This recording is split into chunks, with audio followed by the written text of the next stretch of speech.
मित्रों, आज इस दुनिया में हर इंसान अपने जीवन में किसी न किसी उद्देश्य के पीछे भाग रहा है।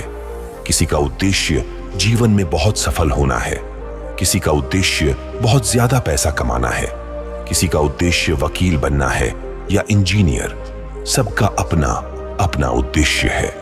इसी उद्देश्य को पाने के लिए कुछ जीवन भर मेहनत करते हैं, भाग दौड़ करते हैं। कुछ लोग अपने उद्देश्य में सफल हो जाते हैं तो कुछ लोग असफल रह जाते हैं। लेकिन इस दुनिया में 90% इंसान ऐसे हैं जिन्हें अपने उद्देश्यों का पता ही नहीं होता, जिन्हें यह पता ही नहीं होता कि जीवन में करना क्या है।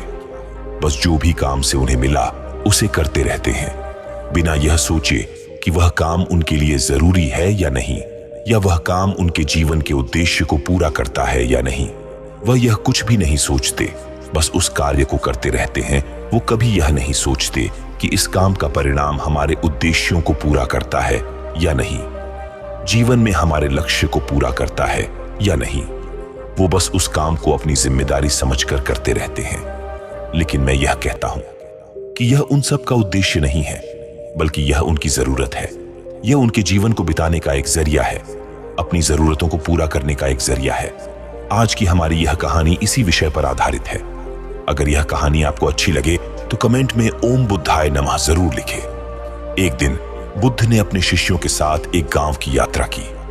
रास्ते में वे एक पुल के पास आए, जहां एक युवक खड़ा था, अपने अमीर व्यक्तियों की तरह व्यवहार कर रहा था। वो बुद्ध को देखकर बोला, हे गौतम, तू कौन है? तू मुझसे क्यों बात कर रहा है? बुद्ध ने शांति से उसके पास चलकर कहा, मैं तुमसे एक सवाल पूछना चाहता हूं, क्या तुम मुझे एक प्रश्न का जवाब दे सकते हो?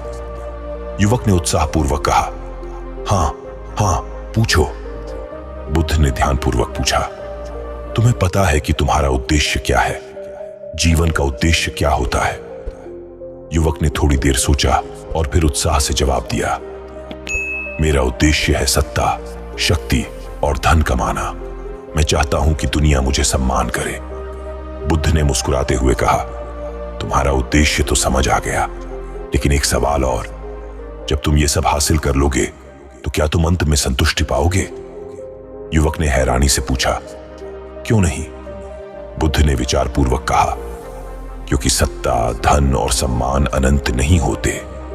जब तुम इन्हें हासिल करोगे तो तुम्हारी इच्छाएं भी अनंत होती हैं। तुम्हें न कभी पूर्णता मिलेगी और न ही संतुष्टि।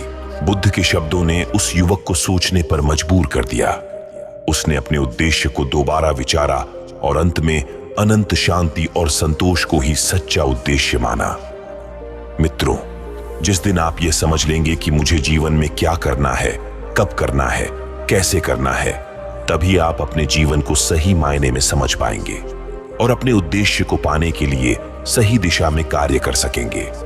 दुनिया में बहुत ही कम लोग ऐसे हैं जिन्हें अपने उद्देश्यों का पता रहता है और वह दिन रात बिना सोचे समझे, बिना किसी की परवाह किए अपने उद्देश्य को पूरा करने में जुटे रहते हैं। और अगर उन्हें थोड़ी बहुत असफलता मिल भी जाती है तो वे उसे निराश नहीं होते, बल्कि और दुगनी तरीके से अपने उद्देश्य की प्राप्ति में जुट जाते हैं। कुछ लोगों को तो पूरा जीवन उनके उद्देश्यों का पता ही नहीं चलता और वह अपना पूरा जीवन बिना किसी उद्देश्य के जीकर समाप्त कर लेते हैं और अपने उद्देश्यों को प्राप्त कर लेते हैं। जीवन के असली उद्देश्य क्या है, आज हम इसको समझेंगे। अपने जीवन का सही उद्देश्य जानने से पहले हमें यह समझना होगा कि उद्देश्य क्या होता है। कुदरत हर इंसान को इस धरती पर किसी न किसी उद्देश्य के लिए भेजती है। वही उद्देश्य आपको पहचानना है और उसके अनुसार काम करना है, क्योंकि जब तक हम अपने सही उद्देश्यों को नहीं पहचानेंगे तब तक हमें अपना सही मूल्य, अपनी सही ताकत नहीं मालूम चलेगी। जब हम अपने उद्देश्यों को पहचान लेंगे तब हमें पता चलता है कि हम क्या काम करने के लिए बने हैं, हमें क्या कार्य करना है, किस किस के लिए कार्य करना है और कौन से तरीके से कार्य करना है। क्योंकि जब हमारा उद्देश्य स्पष्ट और साफ होता है तभी हम सही तरीके से अपने उद्देश्यों की प्राप्ति कर पाते हैं और अपने उद्देश्य में सफल हो जाते हैं। जैसे भगवान राम रावण का वध करने के उद्देश्य से दुनिया में आए थे। पैगंबर हजरत मोहम्मद साहब इस दुनिया का भला करने के लिए इस दुनिया में आए थे। जब उन्हें अपना उद्देश्य मालूम पड़ा तब उन्होंने अपने जीवन के उद्देश्य के अनुसार लोगों का भला करने के लिए धरती पर काम किया।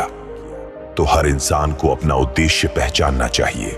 बहुत से लोगों को यह संदेह हो सकता है कि ईश्वर की प्राप्ति ही जीवन का उद्देश्य है, परंतु जीवन का उद्देश्य प्रसन्नता प्राप्त करना है।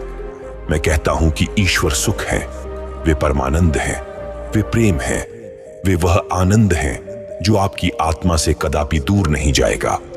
तब आप क्यों नहीं उस आनंद को पाने का प्रयास करते? इसे कोई भी अन्य व्यक्ति आपको नहीं दे सकता। आपको स्वयं ही इसे निरंतर विकसित करना चाहिए। चाहे जीवन आपको एक ही साथ वह सब कुछ दे भी दे जिसकी आपको इच्छा थी, धन, शक्ति, मित्र, तो कुछ समय बाद आप फिर असंतुष्ट हो जाएंगे तथा कुछ और अधिक चाहेंगे।